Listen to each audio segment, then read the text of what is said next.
Budi Gunadi. Budi Gunadi yang berlatar belakang pembisnis kini duduki kursi Menteri Kesehatan gantikan Terawan Agus Putranto. Tepatkah keputusan Jokowi? Wacana pergantian posisi Menteri Kesehatan mungkin sudah lama merebak ke khalayak luas.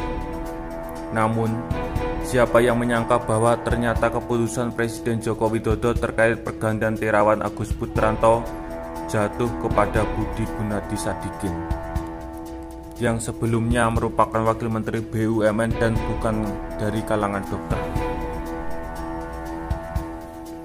Agaknya wajar jika penunjukan Budi Gunadi sempat menjadi perbincangan ramai di media sosial.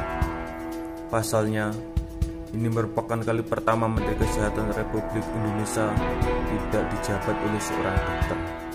Di Twitter, Budi menjadi trending topik Indonesia nomor 2 terkait reshuffle kabinet. Persis di bawah penunjukan Tri Risma hari ini sebagai Menteri Sosial, yang juga jadi perbincangan.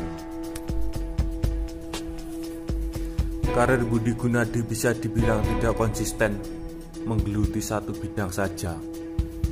Budi yang jika dilihat dari latar belakang akademisi merupakan seorang lulusan fisika nuklir ITB, justru banyak menghabiskan waktu kerjanya di bidang perbankan. Selain itu, dengan latar belakang Budi, ia dirasa mampu melakukan reformasi dan manajemen terhadap sistem kesehatan publik yang selama ini dinilai masih belum bangkit.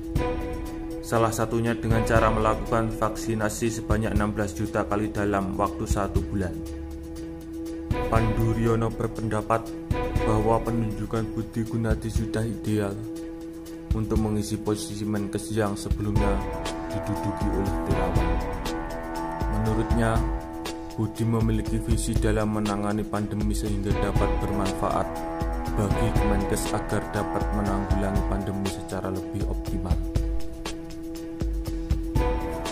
Ia punya cita-cita 16 juta vaksinasi dilakukan sebulan.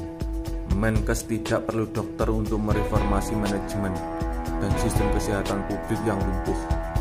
Lanjut Pandu. Pengamat politik Muhammad Khodari juga berpendapat bahwa seorang yang menduduki posisi menteri bisa saja berubah, tidak tergantung jenis profesi, melainkan tergantung kebutuhan pemerintah dan tantangan yang akan dihadapi suatu negara. Namun, saat dipercaya mengemban amanah sebagai Wakil Menteri BUMN, Budi aktif memfasilitasi BUMN di bidang kesehatan dan farmasi. Beberapa kegiatan penanggulangan pandemi COVID pernah ia jalani sejak pertama kali virus ini masuk ke Indonesia, yaitu Maret lalu. Budi Gunadi Sadikin punya visi dan semangat atas pandemi secepatnya.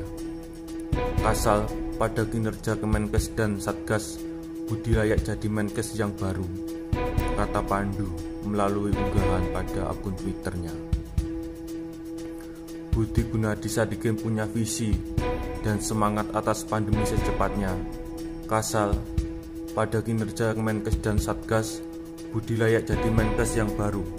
Ia punya cita-cita 16 juta vaksinasi dilakukan sebulan. Menkes tidak perlu dokter untuk mereformasi manajemen dan sistem kesehatan Republik Indonesia yang lumpuh saat ini. Dalam hal ini, Kemenkes dihadapi tantangan baru, bukan lagi memerangi virus COVID-19, melainkan bagaimana distribusi vaksin yang efektif dan merata bagi seluruh rakyat Indonesia. Hal ini penting untuk mempercepat pemulihan negara dari pandemi. Menurut saya, sebetulnya Pak Jokowi oke dengan kinerja Pak Terawan, tapi kan tantangannya sekarang berbeda. Bukan lagi soal perang, karena perang COVID ini sudah kelihatan ujungnya, yaitu vaksinasi. Jadi, tantangannya vaksinasi, kata Khodari. Ya, seperti sepak bola lah. Yang namanya pelatih itu menggantikan pemain bukan karena pemain itu jelek, tapi karena tidak masuk kepada skema permainannya. Lanjut Khodari.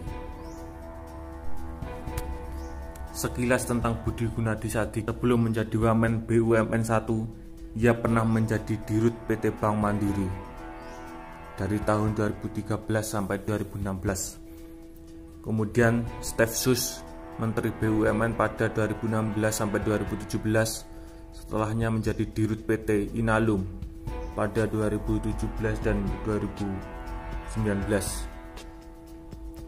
Budi juga diberi kepercayaan Presiden Joko Widodo untuk menjabat sebagai Ketua Satuan Tugas Pemulihan Ekonomi Nasional atau Satgas PEN.